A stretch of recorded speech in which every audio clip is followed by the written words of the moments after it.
Mendirikan industri yang bersifat padat karya itu maksudnya? Mungkin saya bantu menjelaskan.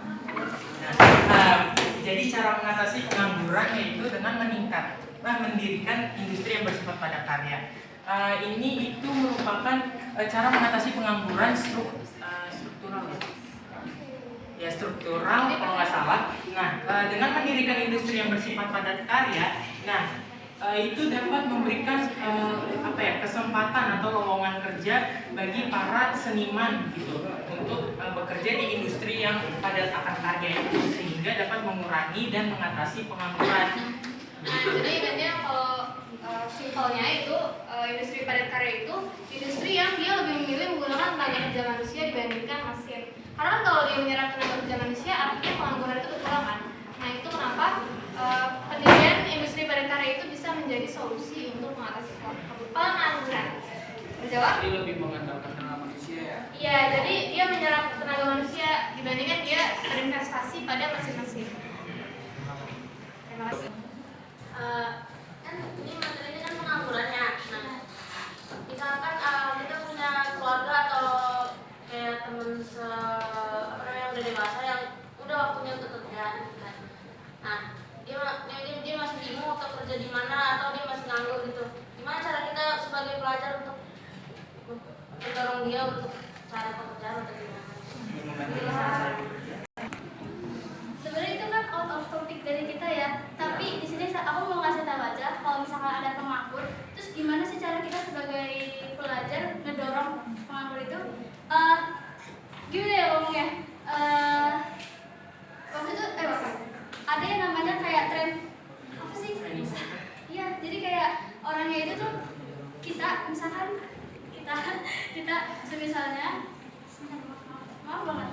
21. Tadi nanyanya itu bagaimana kita pelajar untuk mendeteksi si saudara ini mau bekerja.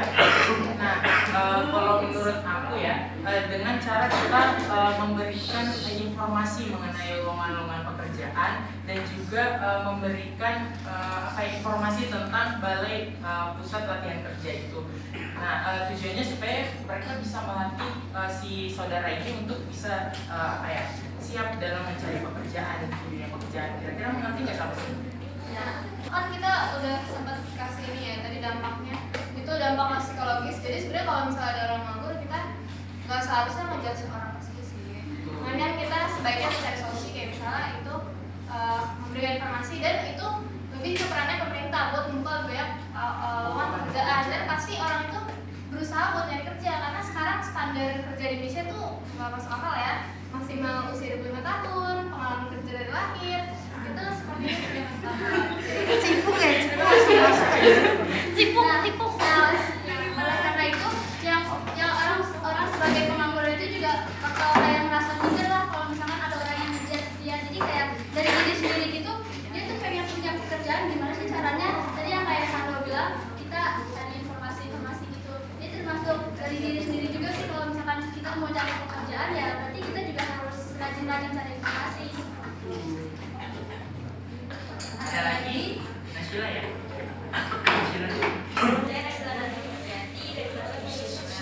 Jadi kan di slide sebelumnya kan ada cara atau gimana biar pengangguran ini menurun.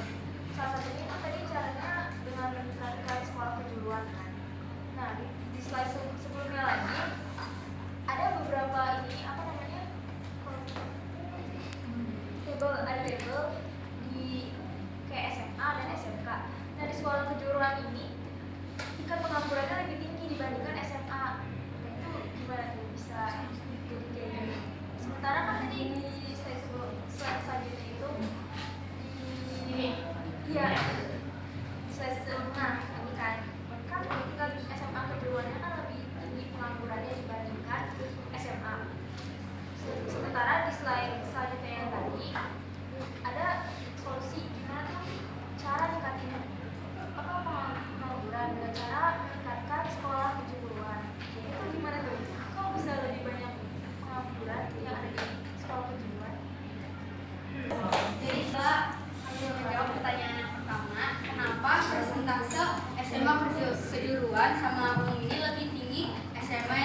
kejuruan.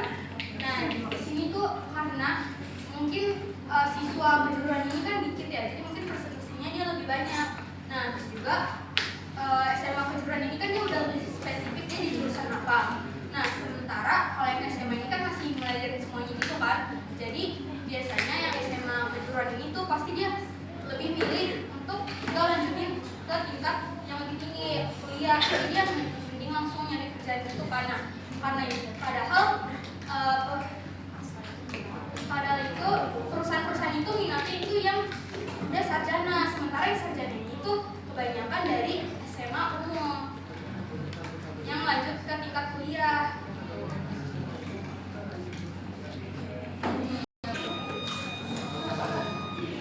Cara mengintegrasikan pendidikan dan pelatihan dengan kebutuhan industri untuk mengurangi pengangguran. Nah, cara mengintegrasikan pendidikan dan pelatihan dengan kebutuhan industri untuk mengurangi pengangguran. Nah, jadi saya izin menjawab pertanyaan Queen, itu menyediakan program pelatihan ketenagaan baru yang sesuai dengan kebutuhan pasar kerja.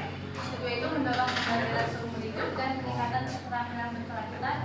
Yang ketiga kerjasama antara lembaga pendidikan dan industri untuk menyesuaikan kurikulum. Masih ya. Coba deh ke slide pengangguran konjungtur atau Ini beda-beda. Jeda dulu lah kawan. bagaimana sih upaya pemerintah dalam menghadapi pengangguran siklis agar perusahaan tersebut tuh tidak menghentikan kegiatan produksi? Jadi aku izin jawab. Jadi pemerintah itu harus ningkatin daya beli masyarakatnya. Nah, gimana sih cara ningkatin daya beli masyarakatnya? Pemerintah tuh harus nyediain modal buat pelaku usaha UMKM dan juga batasin produk impor yang masuk, atau bisa juga kita buat barang produksi